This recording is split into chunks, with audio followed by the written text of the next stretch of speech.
آپ کو پتہ ہے قائد اعظم محمد علی جناح بہت ان کو کشمیر سے محبت تھی، وہاں پہ وہ کئی دفعہ گئے. تو 1944 میں وہ سچیت گڑھ کے راستے سے جموں گئے، جموں سے سری نگر گئے، اور اس دورے میں سری نگر میں ان کی ملاقات ہوئی. ایک کشمیری صحافی تھے کے ایچ خورشید صاحب، جو بعد میں آزاد کشمیر کے پریزیڈنٹ بھی بنے. تو کے ایچ خورشید صاحب ان کے سیکرٹری بن گئے. اب ایک لمبی کہانی ہے، ایک کشمیری نوجوان کے ایچ خورشید اور قائد اعظم کا جو تعلق ہے، بہت لمبی کہانی ہے. میں آپ کو صرف اتنا بتانا چاہتا ہوں کہ بعد میں جب کے ایچ خورشید صاحب کو گرفتار کر لیا گیا تو قائد اعظم نے ان کی رہائی کے لیے جواہر لال نہرو سے بات کی، وہ ریلیز ہو کے واپس آ گئے. پھر قائد اعظم کی وفات ہو گئی، لیکن محترمہ فاطمہ جناح نے کے ایچ خورشید کو اپنے بیٹے کی طرح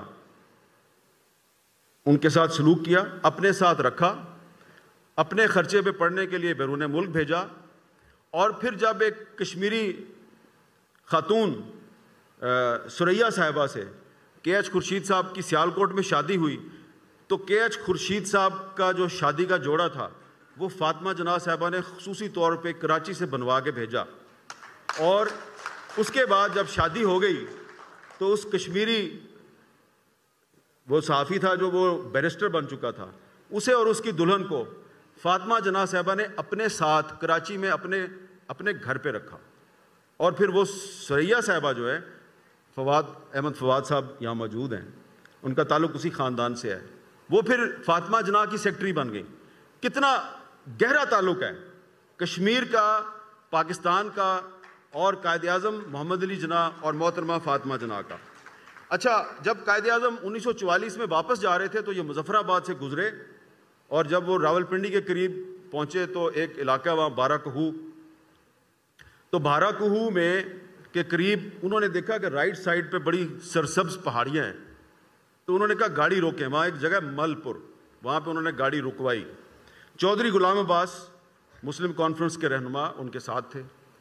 تو قائد اعظم نے ان کو بتایا، پوچھا چودھری صاحب یہ بتاؤ کہ جب پاکستان بن جائے گا تو اس کا کیپٹل کہاں پہ ہوگا؟ تو چودھری صاحب نے کہا جی لاہور. انہوں نے کہا نہیں. انہوں نے کہا کراچی. انہوں نے کہا نہیں. چودھری صاحب نے پوچھا پھر کہاں پہ ہوگا دارالحکومت؟ قائد اعظم نے ان کو انگریزی میں کہا کہ دارالحکومت اس سبزہ زار میں ہوگا، کیونکہ یہ کشمیر کے بہت قریب ہے. اور یہ جو بات ہے، یہ مولانا اسماعیل زبی صاحب نے جو اسلام آباد پہ کتاب لکھی ہے، اسلام آباد کی ہسٹری پہ، اس میں انہوں نے تاریخی شواہد کے ساتھ اس بات کو شامل کیا ہے.